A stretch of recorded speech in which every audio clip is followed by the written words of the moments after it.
রাহমাতুল্লাহ। প্রিয় শিক্ষার্থীরা, আপনারা দেখেন ব্যঞ্জনবর্ণের হ থেকে শেষ পর্যন্ত আমরা দেখাবো এখন। হয় অক্ষরটা হচ্ছে রস্বইয়ের মতো, রস্বই যে লিখছি আমরা সেটার মতো, এখানে ফাঁকা থাকবে, হ্যাঁ, এই ভাঁজটাতে কাটবে, আর এই তিন মাথা সমান থাকবে, তিন মাথা। হয় শুরুটা করতে হবে উপরের মাঝখান থেকে শূন্য।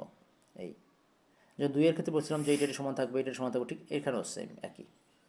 দেখেন লিখে দেখাচ্ছে, একটা শূন্য উপর মাঝখান থেকে বিসমিল্লাহ।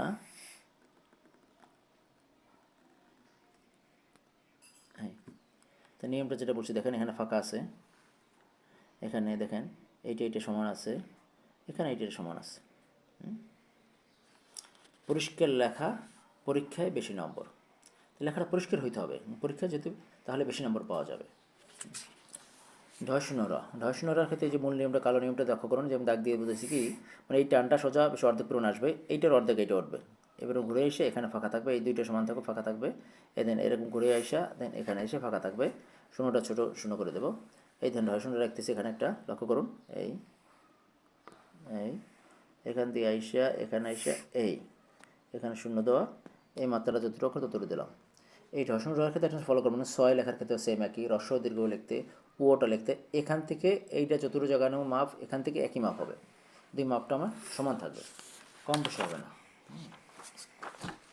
কম বেশি হবে না। ঠিক আছে শিক্ষার্থী, একটা জিনিস মনে রাখবেন যে হাতের লেখা, সুন্দর হাতের লেখা কোনো জাদু নয়, এটা সঠিক নিয়মে শেখার ফল। জাদু নয় যে দশম ছেলে ফুদিয়ে দেবে হাতের লেখা সুন্দর হয়ে যাবে, এটা সঠিক নিয়মটা যে স্যার শিখিয়ে দিতেছে, এটা লেখার ফলেই ইনশাল্লাহ সুন্দর হাতের লেখা হবে। এখন তো ঢয় শূন্য হচ্ছে, এখান থেকে শুরু হয়ে আসবে, এখানে গোল হয়ে আসবে, এখানে মাত্রা থাকবে, এখানে শূন্য থাকবে, এই দেখেন এটা লিখে দেখাচ্ছি, এই ঢয় শূন্য, এই শূন্যটা দেওয়া হলো।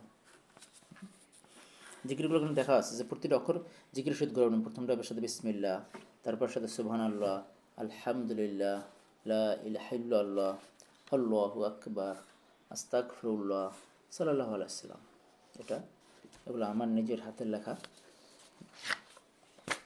এগুলো আছে অন্তঃস্থয় অন্তঃস্থয়। শিক্ষার্থীকে আরেকটা কথা বলে রাখি যে ইনশাআল্লাহ অল্প সময়ের অনুসরণে হাতের লেখা আসে চোখে পড়ার মতো পরিবর্তন। এই অনুসরণটা করতে হবে, স্যার যেভাবে শিখিয়ে দিতেছে সেই নিয়ম অনুযায়ী অনুসরণটা করতে হবে, তাইলে হাতের লেখা চোখে পড়ার মতো পরিবর্তন আসবে। দেন এখানে অন্তঃস্থের ক্ষেত্রে ফলো করেন, এখান থেকে আসে এই যাবে, এখানে গোল রাউন্ড হয়ে আসবে, এখানে উঠবে, এই যে বলছি এখান থেকে এইটা আসবে, মানে এটা একটু ছোটো থাকবে, এন বাস্ট হবে, এন সুচল হবে। লক্ষ্য করুন, আমি এটা লিখে দেখাচ্ছি।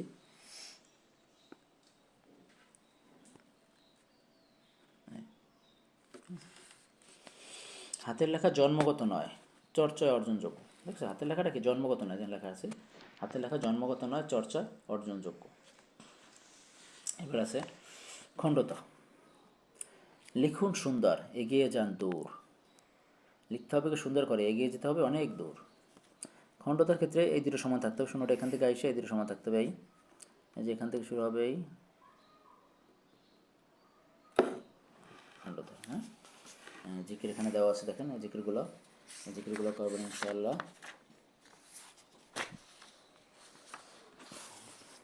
আগের ক্ষেত্রে যে বাড়ির কাজটা হোমওয়ার্কটা দেওয়া হবে, হোমওয়ার্কটা লক্ষ্য করবেন আপনারা, যে হোমওয়ার্কটা বাড়ির কাজটা কী দেওয়া হইতেছে এটা ফলো করবেন।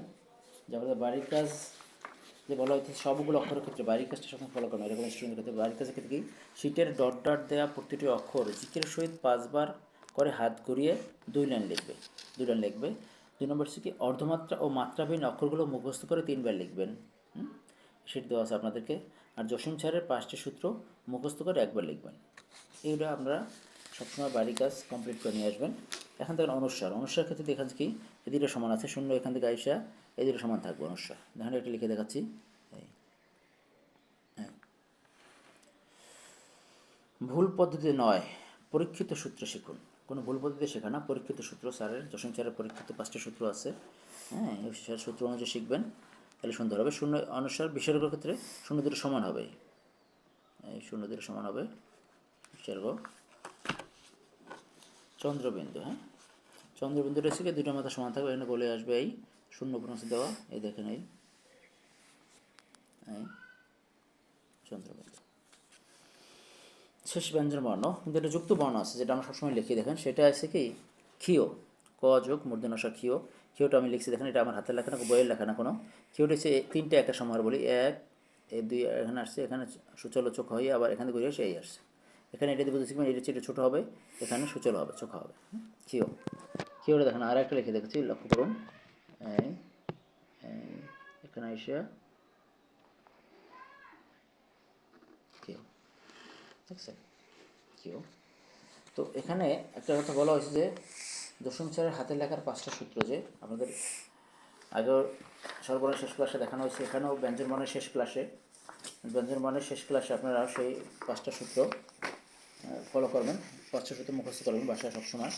এই যে দশম স্যারের 5টা সূত্র, যেটা আমার দশম স্যারের আমার নিজের হাতের লেখার সূত্রটাই সেই সৈয়দ মোহাম্মদ জসিম স্যারের হাতের লেখার 5টি সূত্র। সূত্রটা কি? 1 নম্বরে বিসমিল্লাহ বলে লেখা শুরু করতে হবে। বলে শুধু লেখা না, মানে আজকের পর থেকে আমার জীবনের সব কাজ হবে বিসমিল্লাহর সহিত। খানা পিনা যা খাবো, পোশাক আশাক যাই পারবো, প্রতিটা কাজ হবে বিসমিল্লাহর সহিত। বিসমিল্লাহর কাজ শুরু করলে কাজের মধ্যে বরকত দেবে। বিসমিল্লাহ মানে আল্লাহ নাম শুরু করতেছি, যেটা বিসমিল্লাহর সাথে 18 মতো লেগে থাকবেন সবসময় সবাই। এই আল্লাহ বরকত দেবে ইনশাআল্লাহ। 2 নম্বর হচ্ছে লাইন সোজা হইতে হবে, আমি যাই লিখবো আমার লাইনটা সোজা হইতে হবে। 3 নম্বর হচ্ছে অক্ষরগুলো সব সমান হতে হবে, যে অক্ষরগুলো আছে অক্ষরগুলো সমান হতে হবে, বড় ছোটো হওয়া যাবে না। 4 নম্বর হচ্ছে শব্দের মাঝে 1 অক্ষর পরিমাণ ফাঁকা দিতে হবে, এই প্রতিটি শব্দের মাঝে 1 অক্ষর পরিমাণ ফাঁকা দিতে হবে। 5 নম্বর হচ্ছে লাইনের মাঝে 1 আঙ্গুল অথবা নির্দিষ্ট পরিমাণ ফাঁকা দিতে হবে। এই 5টা সূত্র সারা জীবন মনে রাখবেন, তাহলে লেখাগুলো ইনশাআল্লাহ বইয়ের মতো হয়ে যাবে। ভালো থাকবেন, সুন্দর লাগবেন। আল্লাহ হাফেজ।